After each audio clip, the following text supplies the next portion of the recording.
So you want to be sticky as a nonprofit organization. You want to find a way to wiggle your way into the mind and hearts of your donors or prospective givers and kind of stay there. And one of the best ways to be sticky is to, one, know exactly what resonates with your donors and non-donors, what excites them, what motivates them, and two, know how to leverage the neuroscience of gratitude and story so that your donors give and you keep them coming back, wanting to give again and again. A study published in 2020 looked at the neuroscience and the brains of people who are giving and receiving gratitude. So in this 2020 study, they had coworkers. They had them each write a letter of thanks to another coworker, and then they imaged their brains while the coworker read the letter of thanks, and then they also imaged that same coworker's brain when they received a letter of thanks from another coworker. The researchers found that receiving gratitude produced far more potent shifts in brain and body than did giving gratitude. So what does this mean for you? I'll tell you.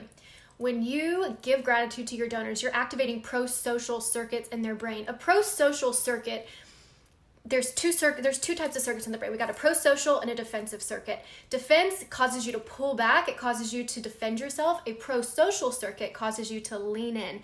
They're like appetitive circuits. They make you want to lean in and do that thing again. It makes you want to draw closer to whatever that thing is that's making you feel that way. And so when you give gratitude to your donors, you're turning on those pro-social circuits, and as part of that pro-social circuit, you're going to be releasing dopamine, serotonin, oxytocin. The benefit of dopamine is really misunderstood. Dopamine isn't the hormone of pleasure. It's more of a reinforcer of behavior. So sad stories can actually elicit a release of dopamine. So can happy stories. Dopamine is a reinforcer of behavior. And then dopamine is closely tied to memory systems. So ultimately, when you write your donors and you say, donor, thank you, you did this, this, and this, you're tapping into the pro-social circuits. You're causing them to lean in to want more of whatever it is they're experiencing, which is more of that gratitude, more of that feel good they're experiencing from you. You're causing the release of dopamine. Dopamine is reinforcing this entire engagement and interaction. Dopamine is tied to the memory system, so it's going to be kind of cemented in their memory that this was a good experience. I want to give again. I want to feel this again. You also cause the release of oxytocin. That's kind of the bonding hormone. Oxytocin also pulls in more dopamine. So it's all working together. And then additionally, the benefit of stories. Narratives are salient. You remember them, and there's a reason for that. Dopamine is released in response to anticipating a story's ending. You also get some release of oxytocin depending on context. Context is everything, by the way.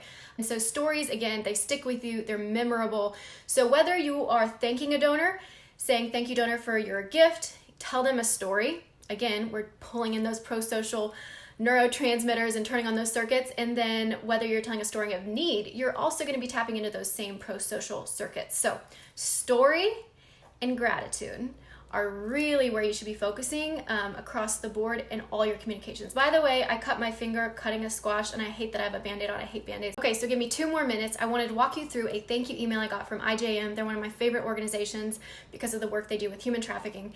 And I wanted to show you the thank you email I got in response to a gift I gave. Just a couple takeaways. It'll take me like 1 minute. I just want to walk through it with you because they're a big organization, and I feel like there are a lot of holes in their initial thank you email. Okay, real quick, let's go over this email. So I gave to International Justice Mission right away. I got an email saying, you just made an incredible impact. Thank you.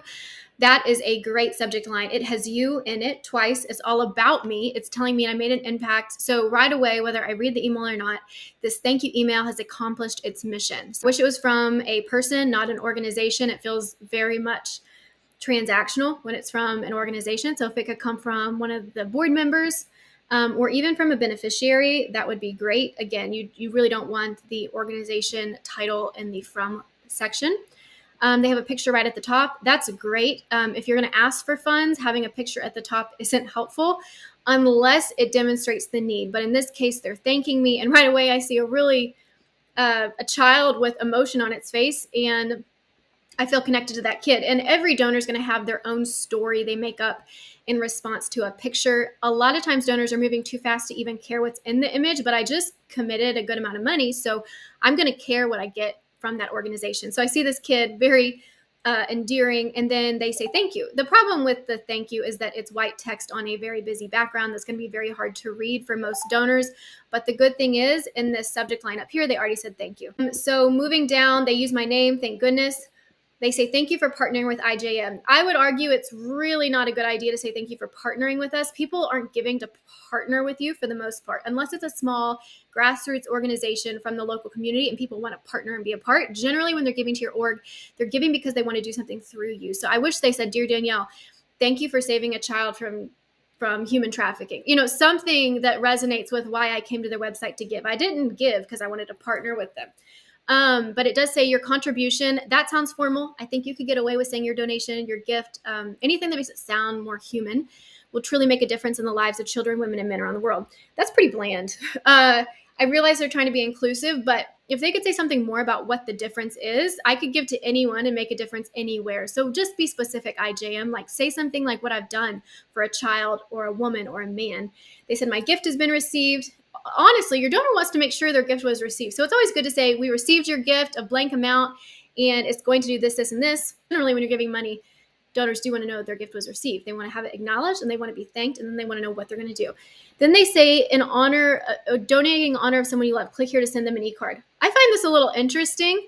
There's a lot of things people might do after giving to you, but one of them isn't really to send an e-card to someone. I don't know what their strategy is here. Is sending an e-card to someone I love, like, is there branding on it? And is that their way to increase awareness that they're here and this is something they do? I don't know. I think there could be a better call to action that would pull the donor deeper into the organization. Like, here's a video made for you by someone who was helped by IJM. You're going to help someone just like them. Watch this video. And then they give me contact information. I just wish they would connect me with a person. So if I have any questions, like, connect with this person. Instead, they're giving me the organizational email and number. On behalf of those we serve, thank you gratefully, the IJM team. I really wish it was signed by a human. And then matching. Sure, I think it's always great. This is a great way to maximize funds. So I think the PS, and I think they should say instead, did you know you may be able to double the gift you just made? I think even more compelling would be, your gift will be doubled and you're going to help 2 times as many people would be more compelling than doubling. Because doubling, in my head, I'm not really sure what a double will do.